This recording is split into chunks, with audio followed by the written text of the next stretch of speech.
On this edition of Sightings, was Thomas Mantell the first military pilot downed by a UFO?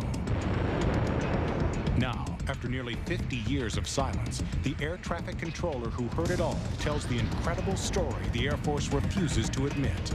He said, well, now he's trying to move away. I'm going to close in for a better look. And that's the last thing he ever said. Then, this psychic offers investigators new clues to the identity of a killer who brutally murdered a Colorado trucker. Well, first thing I can tell you is he's already killed 5 people when this photo was taken. Later, is there an evil force that won't let this mother and her 2-year-old daughter leave their home? If my daughter tries to move and take the baby, she's going to become violent. And dramatic physical evidence of an Israeli close encounter.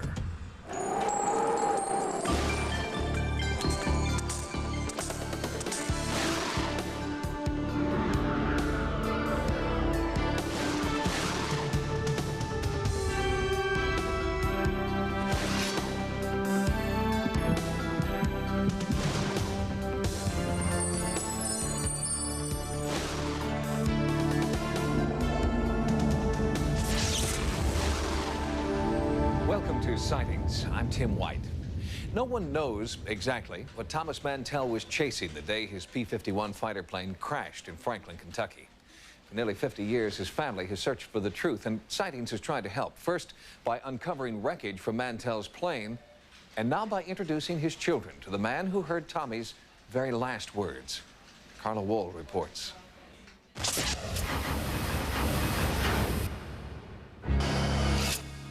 On D-Day, June 6, 1944, Captain Thomas Mantell Jr. proved just what kind of a pilot he was. He received the Silver Star and Flying Cross for heroism and extraordinary achievement in flight after he successfully towed a spy glider across enemy lines. After the war, he opened up his own flight school and served in the Kentucky Air National Guard. He was a devoted husband, a loving father, and the first confirmed casualty of a military UFO confrontation. The identity of that UFO has never been revealed, and the family that Tommy Mantell left behind still have nagging questions that prolong their grief. The Air Force has been absolutely no help at all. They have told us absolutely nothing. They sent nobody out to talk to my mother when this happened. It may have been 48 years ago, you know, but not knowing still hurts. The day Tommy died, January 7th, 1948, the air traffic controller at Godman Field was Quentin Blackwell, the man who heard Captain Mantell's last words. Now, after 48 years, Tommy's sister Betty and his 2 sons, Terry and Thomas III, are going to meet Quentin Blackwell for the first time. It's been almost 50 years since your father was killed. What are you hoping that Quentin Blackwell will tell you? Just to hear the last, what he said in his last words, since he was the last person to talk to my dad. What I hope Mr. Blackwell will clear up in my mind is if Mr. Blackwell happened to see the object that he was pursuing, or if he could shed any light on what it was. All along, due to the cover-up, I felt like either they knew what it was and didn't want to tell us, or they didn't know what it was and they didn't want the world to know. And I would kind of like to know which of those things maybe it was. Blackwell has never spoken publicly about the incident, but nearly 50 years later, he's still troubled by his memories. It was his son, Jackie, who convinced Blackwell to break the Air Force-imposed gag order after seeing the Mantells on Sightings. To me, it was a family's appeal. They asked for anybody that had any information surrounding this incident, if they could talk to the families, and to me, that was enough. And I just had to talk to my dad and say, look, do you want to? And Dad says, yeah, I'll talk to the family. On January 7th, 1948, Mantell was part of a team ferrying P-51 fighters from Georgia to his home base in Kentucky. Near Godman Field, Fort Knox, the tower asked the team to investigate reports of a strange, unidentified flying object. The planes were not equipped for high altitude, and all but Tommy turned back at 25,000 feet. Tommy pursued the UFO and described a large metallic object. 33,000 feet, his plane heeled over and came down in a spin, crashed and burned in a Kentucky field. The Air Force said Tommy blacked out from lack of oxygen while mistakenly chasing an experimental balloon. But in Tulsa, at Quentin Blackwell's home, the Mantels heard a much different story from a key eyewitness. I got to the tower and I looked out there and there was that saucer, boy. So I called the base operations officer from downstairs, a major, and he came up. He said, "You got me in trouble now. I've got to call the base commander." So he called over to Fort Knox and have some of the generals come over. During our conversation, Blackwell confirmed many of the family's suspicions and also provided new information about the real reason why the other P-51s decided to turn back. Abruptly, he said, "Godman Tower, my two wingmen are coming in. We want hot guns, and we want them now." Hot guns is Air Force slang for loading live ammunition into aircraft artillery. A National Guard wing commander like Mantell could only order weapons to be loaded when there's a verifiable threat and with permission from his superiors. So if Mantell instructed his wingman to load his guns, then someone else had to have seen the threat also. How did he describe the object? He said it was about 200 feet across, probably 70, 75 feet thick. It has observation windows in the top section around. He moved around it again, and he said it's metallic, dull aluminum in color. And he said, "Well, now he's trying to move away. I'm going to close in for a better look." And that's the last thing he ever said. The Air Force speculated that Mantell was suffering hallucinations caused by anoxia, the medical term for lack of oxygen. Was Captain Mantell coherent when he was talking to you? In my opinion, he had control right on through. I have worked people with anoxia, and in my opinion, he wasn't suffering. He was in full command of his facility. Perhaps the most important information Blackwell revealed were the names and ranks of other eyewitnesses in the tower. Oh, mercy. There was about 3 generals, colonels carrying coffee, the base commander, Colonel Hicks, and the operations officer. It was jammed. When they said he was down, everybody abruptly left because the red tape gets awful. They didn't want to write all the reports, and didn't want to say they'd seen a saucer, didn't want to say they hadn't seen a saucer. He was definitely chasing something that he felt was of a national... Well, I think it more or less makes him a hero. Quentin Blackwell's revelations were a double-edged sword for the family who had traveled so far to meet him. He confirmed their worst fears, that the Air Force knew that Tommy was after more than a balloon and still chose to remain silent. But Blackwell also spoke out about Mantell's heroism, something his family had always known in their hearts. Thomas Mantell is one of the most famous names in the history of ufology. But his family hopes that people will remember Tommy not just because he chased a UFO, but because he laid his life on the line to protect America from whatever he saw up there. This is definitely not where he was killed. Next, 2 psychics attempt to catch a murderer. Later, another mysterious crop circle, this time in Australia.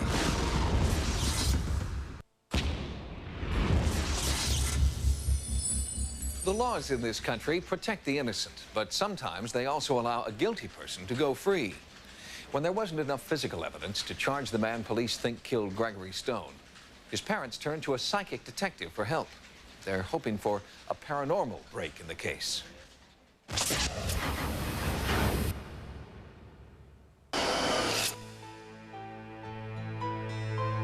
There's no parents in the world that had a nicer son than we did. And no parents any place could have loved their son more than we did. He was an outdoorsman. He liked to bow hunt and he liked to fish, and he was always in a good mood and happy, and he was always joking around with everybody. Words of love for Gregory Scott Stone. Scott to his friends and family. A man who had served his country and was devoted to his 2 little girls. Scott made his living as a long-distance trucker, and it was during one cross-country run just before Thanksgiving, 1992, that Scott's life took a horrible wrong turn. The mystery surrounding that day has haunted his family ever since.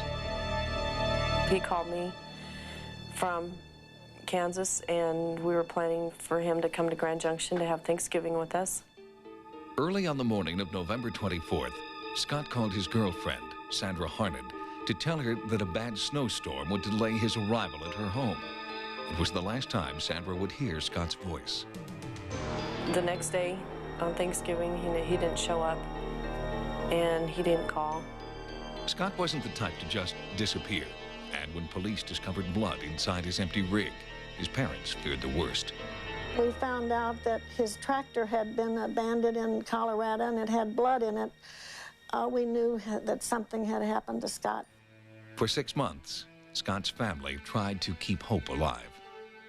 You kept praying that something would happen, that he would call. No matter how many times you'd call his name, he would never answer us because he's laying out there dead in Colorado and we didn't know it. Scott Stone's body was found wrapped in one of his own moving blankets in a dry creek bed just outside Denver, Colorado. He had been shot with the same gun he kept in his cab for protection.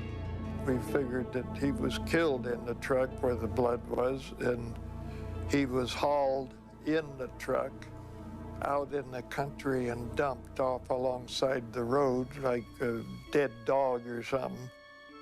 It seems this affable trucker with friends all around the country also had an enemy, and his loved ones and the Adams County Sheriff think they know who it is. I have a good idea on who it might be.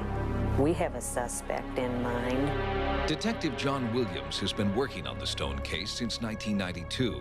His first break came when an associate of Scott's was arrested for shoplifting in Albuquerque.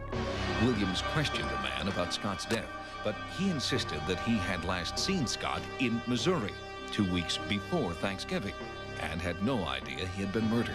But a witness in Kansas told the family he had seen the two men together just days before Thanksgiving. Then, in a Denver pawn shop, police found CDs and a CD player, and a witness who said Scott's associate had pawned them.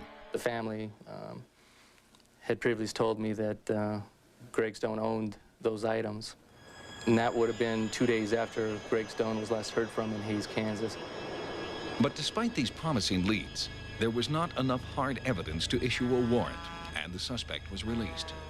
To jumpstart the stalled investigation, Sightings offered assistance from 2 world-renowned psychic detectives, Nancy Meyer and Kathleen Ray. Each worked from a different location, Meyer traveling to the scene of the crime to formulate her theories, Ray working from her California home, using photographs of Scott to develop her psychic impressions. In both cases, the family hopes they can provide new information that brings the killer in. When you're desperate for justice to be served after something this traumatic to have happened, you are willing to do just about anything. In Denver, Nancy Meyer met with the lead detectives to view crime scene photographs. These are some of the photos that were taken the night the body was recovered. I can tell you one thing right off the bat, this is definitely not where he was killed. Can you tell anything about who the person is that he's talking with? Yeah, he's talking with a man. It's sort of almost an argument, but not quite an argument. Can you hear what they're saying? They're having a discussion about money. Detectives showed Meyer a photo of Scott's associate, but did not tell her he was a suspect. Well, first thing I can tell you is he's already killed 5 people when this photo was taken. In San Jose, Kathleen Ray was receiving almost identical psychic impressions. I don't feel like this is the first person he's killed. I would have to say that there are several others. Meyer and Ray, independent of one another and more than 1,000 miles apart, both zero in on the same man as the killer. It's almost like he gets caught for the little stuff. He steals stuff, and he likes to keep moving around. And later, at the location where Scott's body was found, Meyer begins to sense a motive. The murder itself may have just been a result of the argument with this man. I do feel that Gregory Scott had told him, I feel very strongly the impulse to say, get out. That's it, get out.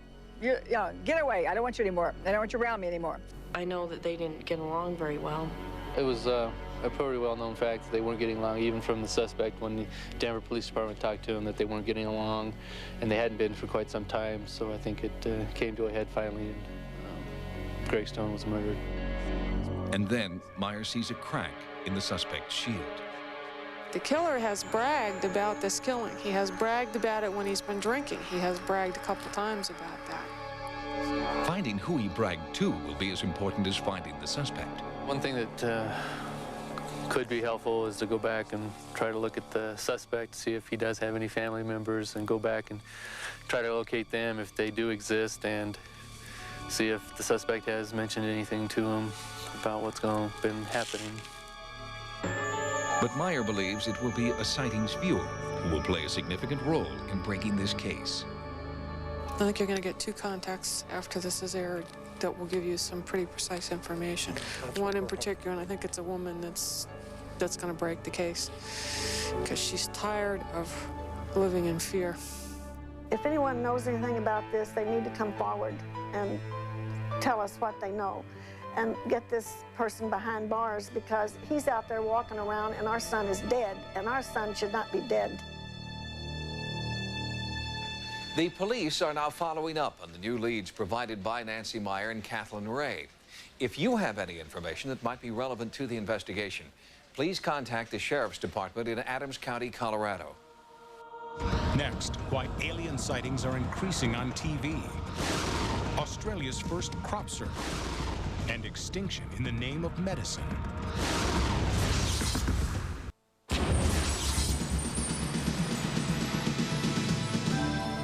Here are some of the stories Sightings is following in the news. Ufologists aren't the only ones who appreciate the powerful attraction of UFOs and extraterrestrials. Madison Avenue also wants the Force to be with us. In New York City, homemade low-budget UFO paraphernalia is being replaced with high-tech.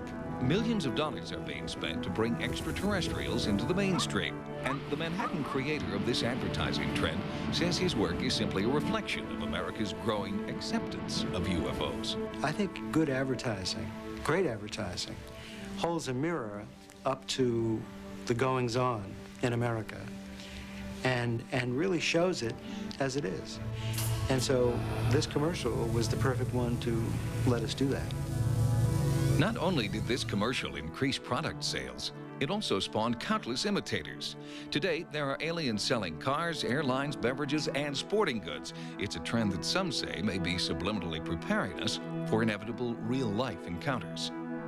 Until people actually do see extraterrestrials, be it on television or walking down the street, they will always be interested, because we really don't know what's out there. In Ashland, Oregon, the U.S. Fish and Wildlife Service is urgently warning that some of the world's most endangered species are now being hunted to extinction to feed a booming demand for traditional Asian medicines. And we warn you, the pictures are disturbing.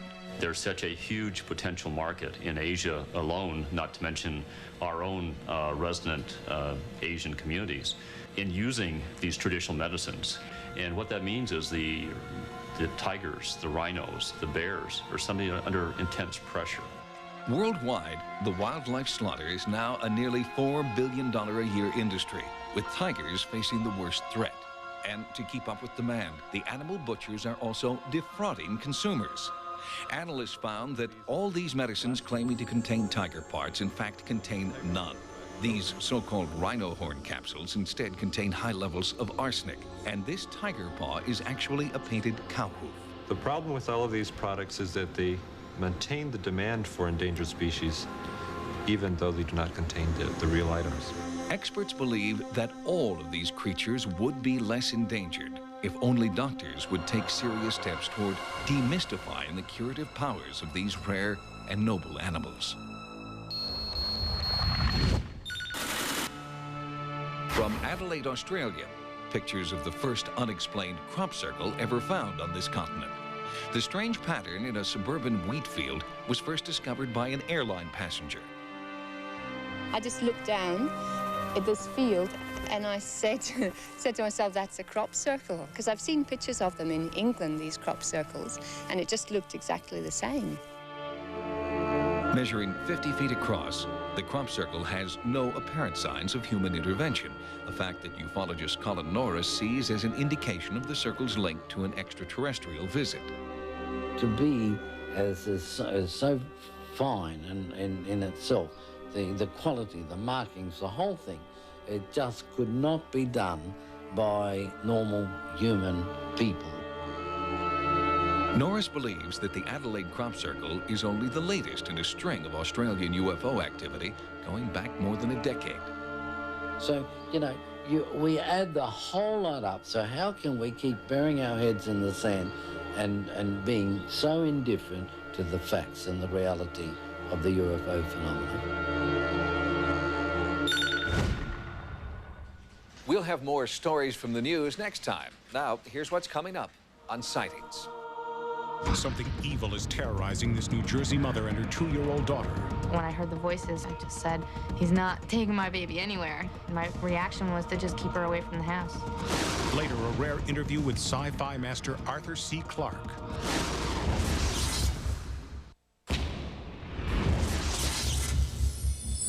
In the early 1960s, a Latvian scientist named Konstantin Raudive recorded strange, ghostly voices on an otherwise blank audio tape.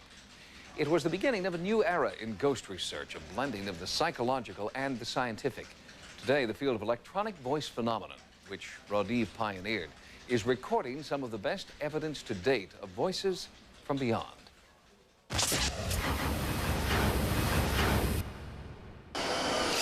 Inside this modest New Jersey home, there is an unwanted presence. A poltergeist that arrived without warning after the birth of Tony Adams' granddaughter, Alyssa. It is an otherworldly force that Tony and her daughter Yolanda believe is using the baby as a conduit to this world. Some of the first things that happened would be the coffee pot lifted off the coffee maker and went across the counter and smacked down on the counter. Doors slamming, footsteps up and down the stairs were pretty consistent. And then, mother and daughter began to see the first signs that the activity was connected to baby Alyssa. She was about a year old, and she would start having conversations, like, mostly gibberish, you know, but she would say, like, a name. She would look up at the TV and say, "Don't do that," and then the TV would go off, and I knew that she was talking to someone. Sometimes she would be frightened, or sometimes she would just, you know, want to go to it. And I thought it was kind of weird. I thought she was a little too young to have imaginary friends. I would say, "Alyssa, who are you talking to?" She'd say, "Bobby." And I'd say, "Where is Bobby?" And then she would point to him. She would say, "Susie. Susie's coming," you know, and Bobby's bad. When she got frightened by Bobby, she would call Susie and want to go to her. I was home alone with Alyssa, and we were standing in the kitchen, and she got really scared, and she was holding on tight to me, and I felt a coldness surrounding me. And I asked her what was wrong, and she just kept looking like she was really scared. The paranormal visits intensified, and Tony also saw a manifestation of the haunting. There was a white mass, almost like a cloud, that seemed to be taller than I was, and it seemed to go right through me. I was very scared at that point. Her fears seemed justified when the haunting took a dangerous turn for the worse. The stove would turn on, the flames would go up really high. I went into the bathroom, and the trash can was on fire. I tried to leave the house, and I couldn't leave. It's like there was something pushing me back into the house. Tony's family and friends tried to help, but when Felicia Sigulski brought holy water into the house, it only seemed to enrage the forces and draw them out. That's when it really hit me. It was really strong. It just sent like electricity starting from my ends of my fingertips all the way up my arms. He had knocked the holy water across the floor, and as if to symbolize, I don't like this. Don't bring this here again. That was when Tony decided to contact Al Rober, who's been investigating paranormal phenomena for more than 25 years. As far as all my investigations in the past, and I've been on quite a few investigations, on a scale of 1 to 10, I'd say this is probably a 9. In an attempt to confirm the existence of entities here, Rober begins his investigation with an EVP session. An electronic voice phenomena is the imprinting of sounds, or usually voices, onto a recording tape, where you can't audibly hear these sounds while you're there. But then when you play the tape back, somehow these voices are imprinted on the tape. You need to talk to us. During the recording session, Rober challenged the entity to manifest itself. All right, we're going to be addressing the gentleman who's been, for some reason, annoying his family. And what we want to know is, why are you doing this? No anomalous sounds were heard during the recording session, but when the tape was played back, Rober made an amazing discovery. At one point on the tape, as if in answer to my challenge, you can hear the female, who's the warning entity, warning us, saying he's coming upstairs. And just before the voice is on the tape, you can actually hear footsteps, as if somebody's actually walking up steps.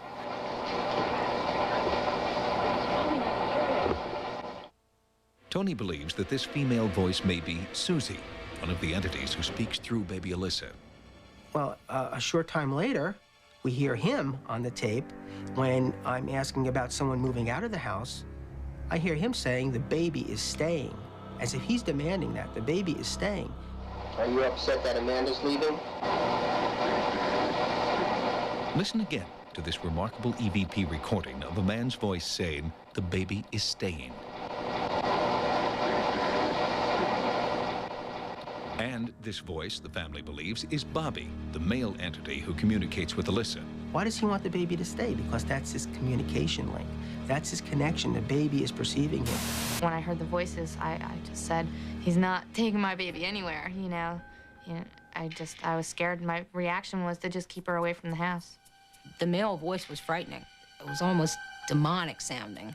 I'm concerned because I think he may not want her to leave this house. He's not aware that he can actually hurt her, and probably physically he can't by himself. But she sleepwalks and she'll follow him in her sleep, which could lead to her falling downstairs or something like that. The only thing that worries me is that if my daughter tries to move and take the baby, that he's going to become violent. Because at one point he was moving the furniture, knocking things over when we had mentioned about her moving out. Sightings sought a second opinion on the EVP recording and sent a copy of Rober's tape to Bart Ellis, an EVP analyst since 1970. From all the recordings that I've listened to for the past 20 years, it certainly sounds to me like a genuine paranormal voice. Ellis analyzed the recording with special equipment he's developed. What differentiates a paranormal EVP voice from a natural voice is that they will respond to a question that you ask. They will talk to you about something that you have recently done. They will give you information that is very personal. To determine why Bobby and Susie were haunting this home, Rober asked psychic Jane Doherty for her psychic impressions. She had sensed that the home had once been a barn and that a man named Bobby died here in an accidental fire. There's definitely a fire motif that is going on. That is what my concern was. I think of all the cases I've worked on, this was the most frightening in many aspects because you have the poltergeist aspect and you have some real danger going on, or the real possibility of danger because of the fire and the child. And it was during our interview with Yolanda that Bobby seemed to make his presence known to the Sightings team. Where is he? Is he here? Bobby's here. Bobby's here? Yeah. Well, where does Bobby stay? I to the house. He stays in the house? Yeah. It's very exciting getting the voices on tape, but even as a researcher, I would give it up if we could get this house quiet. If there were one question I could ask the spirit, I would say, what would you like us to do? How can we help you? If there's some reason they can't go back, we'd like to help so that we can all live calmly again. After our initial investigation, the haunting activity inside the home intensified. Sightings has asked paranormal investigator Al Robert to conduct a scientific assessment of the property and psychic Diana Abbott to try to make contact with a haunted entity. Their findings on an upcoming edition of Sightings. Next, experts agree. Writers like Arthur C. Clarke did more than just imagine the future. They didn't predict it, they shaped it. They actually made it so.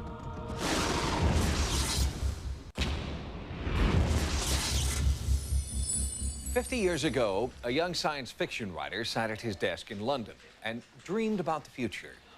He envisioned synchronous orbit satellite communication and the emergence of artificial intelligence. Everything he saw would eventually come to pass. Today, Arthur C. Clarke is 78. He lives in Sri Lanka, and he is still dreaming.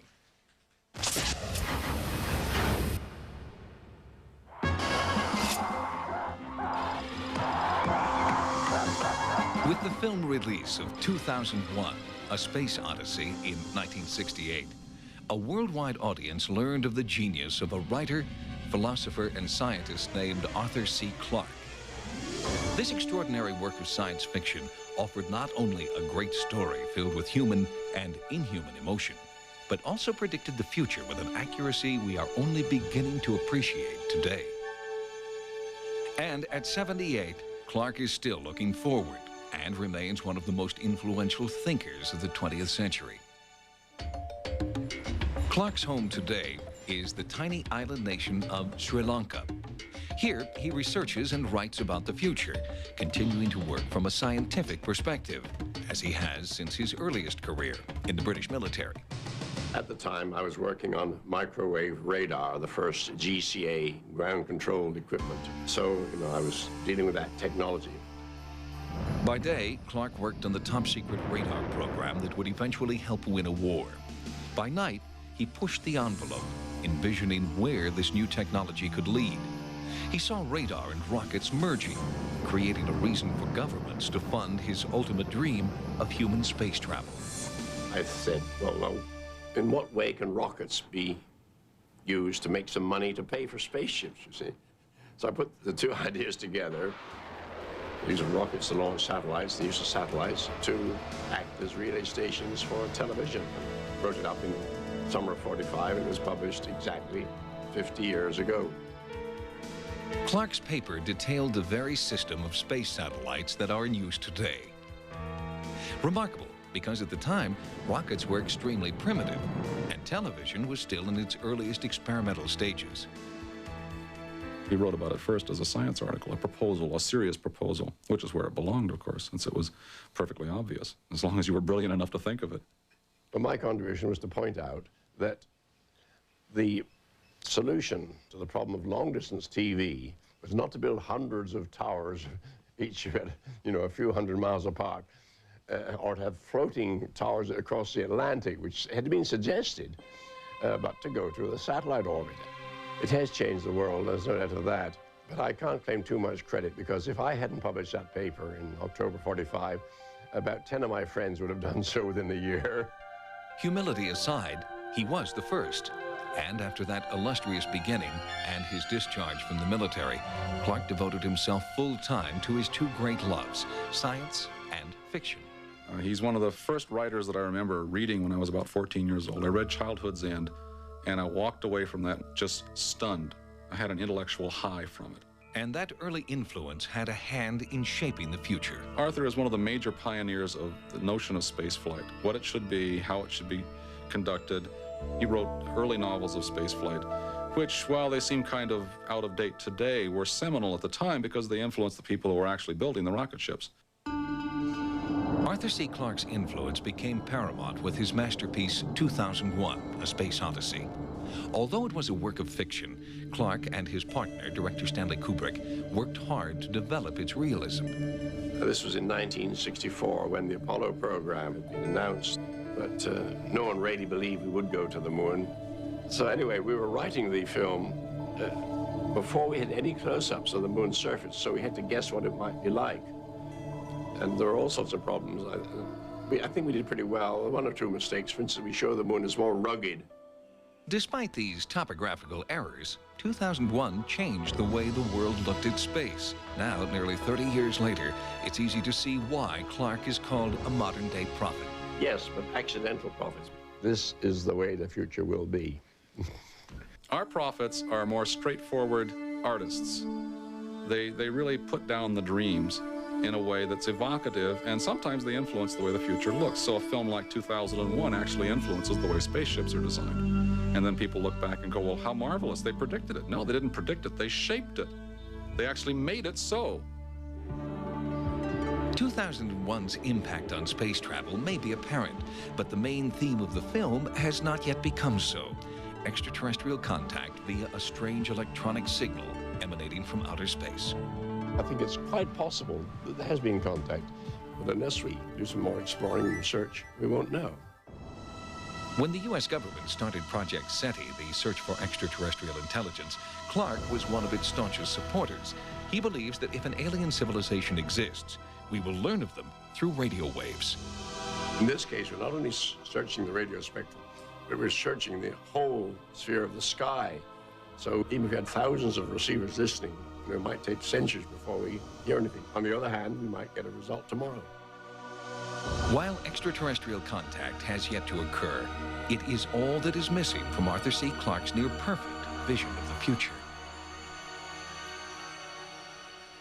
Among Arthur C. Clarke's other endeavors is Project Phoenix. When the U.S. government canceled funding for SETI, the search for extraterrestrial intelligence, Clarke stepped in to help create Project Phoenix. It's a privately funded research program searching for evidence of extraterrestrial communication. Next, hot on the tracks of an Israeli UFO. The tracker was amazed to find an 8-kilometer trail. He says he never saw such tracks before.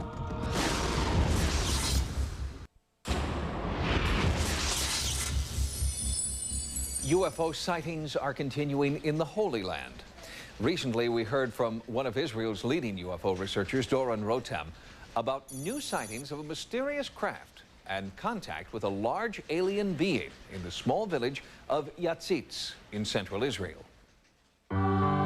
In this Holy Land, on this ancient soil, people with polar views struggle to coexist because this is the birthplace of three great world religions. And that is why, ufologists tell us, it is perhaps destined that alien visitors would choose this place as their Mecca too.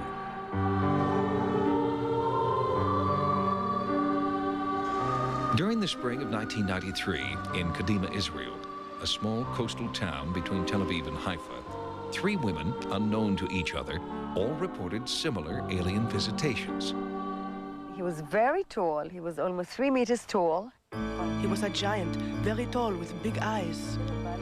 His face was more oval-shaped. His eyes were shiny like a spotlight, glittering. And all around, there were as if flickering lights, like that. Before I could move, he disappeared. Each of these encounters occurred on a Saturday, the Jewish Sabbath, and at the same exact time and in the same exact manner. And in each case, strange circles were left behind after the encounter.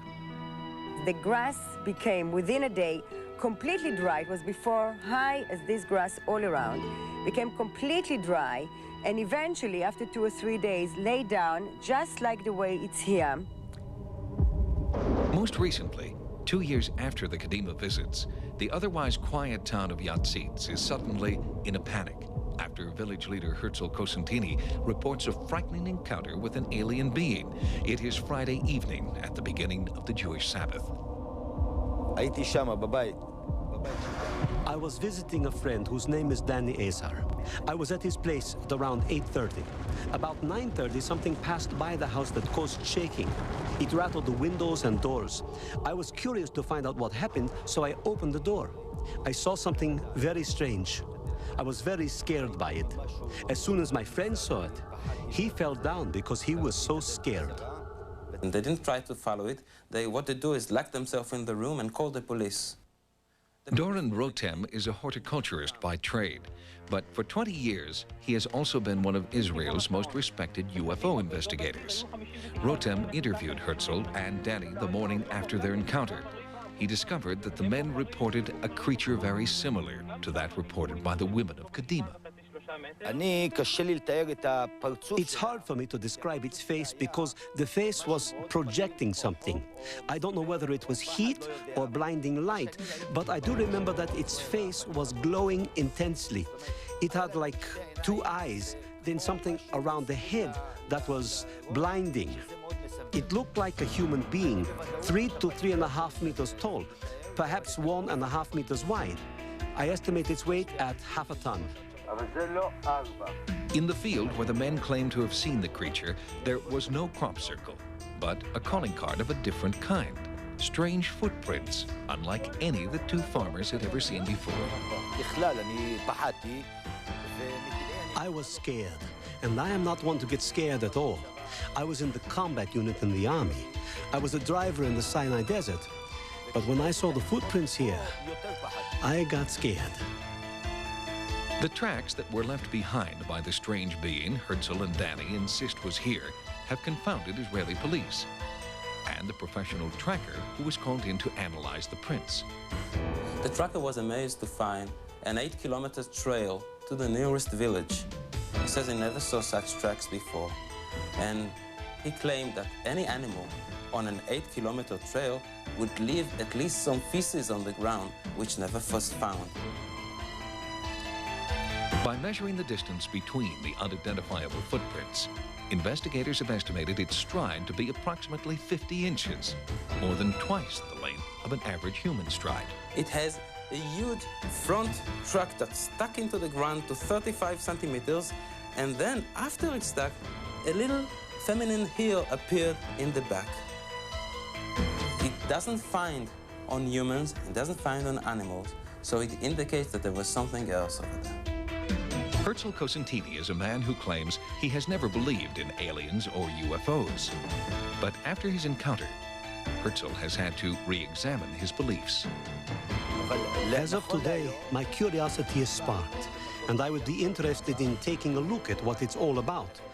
We were raising cows once, horses. We've seen everything. A thing like this, it's not a thing you see every day. This is the plaster cast of one of the Yahtseet's footprints. For now, it's all the UFO researchers have to go on, because since Herzl Cosentini's sighting, the creature has vanished.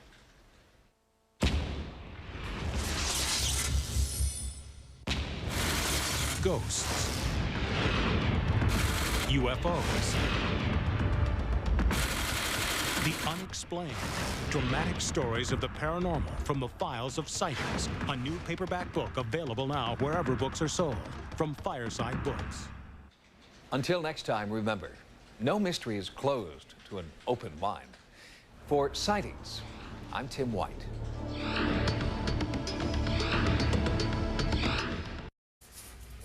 When this happened, it may have been 48 years ago, you know, but not knowing still hurts.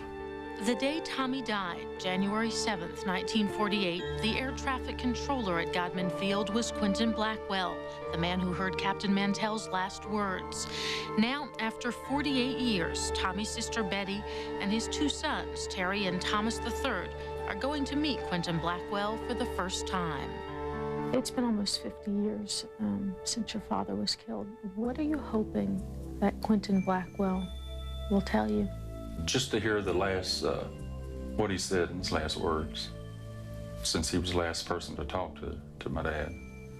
What I hope Mr. Blackwell will clear up in my mind is if Mr. Blackwell happened to see the object that he was pursuing, or if he could shed any light on what it was. All along, due to the cover-up, I felt like either they knew what it was and didn't want to tell us, or they didn't know what it was and they didn't want the world to know.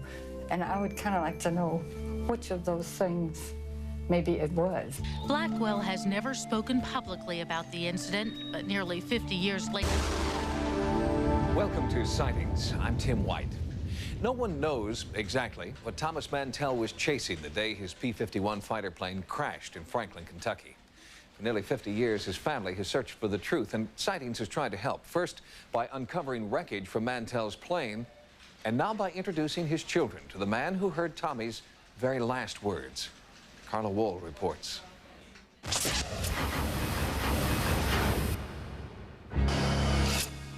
On D-Day, June 6, 1944, Captain Thomas Mantell Jr. proved just what kind of a pilot he was. He received the Silver Star and Flying Cross for heroism and extraordinary achievement in flight after he successfully towed a spy glider across enemy lines. After the war, he opened up his own flight school and served in the Kentucky Air National Guard. He was a devoted husband, a loving father, and the first confirmed casualty of a military UFO confrontation. The identity of that UFO has never been revealed, and the family that Tommy Mantell left behind still have nagging questions that prolong their grief.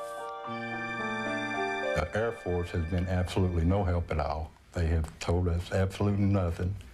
They sent nobody out to talk to my mother. Later, he's still troubled by his memories.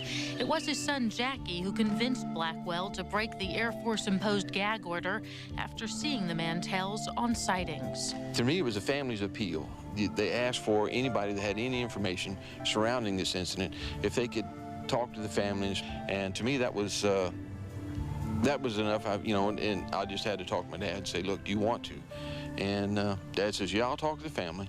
On January 7th, 1948, Mantell was part of a team ferrying P-51 fighters from Georgia to his home base in Kentucky. Near Godman Field, Fort Knox, the tower asked the team to investigate reports of a strange, unidentified flying object. The planes were not equipped for high altitude, and all but Tommy turned back at 25,000 feet. Tommy pursued the UFO and described a large metallic object. At 33,000 feet, his plane heeled over and came down in a spin. It crashed and burned in a Kentucky field. The Air Force said Tommy blacked out from lack of oxygen while mistakenly chasing an experimental balloon. But in Tulsa, at Quentin Blackwell's home, the Mantells heard a much different story from a key eyewitness. I got to the tower and I looked out there and there was that saucer. Boy. So I called the base operations officer from downstairs, a major, and he came up. He said, you got me in trouble now. I've got to call the base commander. So he called over to Fort Knox and have some of the generals come over. During our conversation, Blackwell confirmed many of the family's suspicions and also provided new information about the real reason why the other P-51s decided to turn back. Abruptly, he said, Godman Tower, my two wingmen are coming in. We want hot guns, and we want them now. Hot guns is Air Force slang for loading live ammunition into aircraft artillery. A National Guard wing commander like Mantell could only order weapons to be loaded when there's a verifiable threat and with permission from his superiors. So if Mantell instructed his wingman to load his guns, then someone else had to have seen the threat also. How did he describe the object? He said it was about 200 feet across, probably 70, 75 feet thick. It has observation windows on the top section around. He moved around it again, and he said it's metallic, dull aluminum color. And he said, well, now he's trying to move away. I'm going to close in for a better look. And that's the last thing he ever said. The Air Force speculated that Mantell was suffering hallucinations caused by... On this edition of Sightings, was Thomas Mantell the first military pilot downed by a UFO? Now, after nearly 50 years of silence, the air traffic controller who heard it all tells the incredible story the Air Force refuses to admit. He said, well, now he's trying to move away. I'm going to close in for a better look. And that's the last thing he ever said. Then, this This psychic offers investigators new clues to the identity of a killer who brutally murdered a Colorado trucker. Well, first thing I can tell you is he's already killed 5 people when this photo was taken.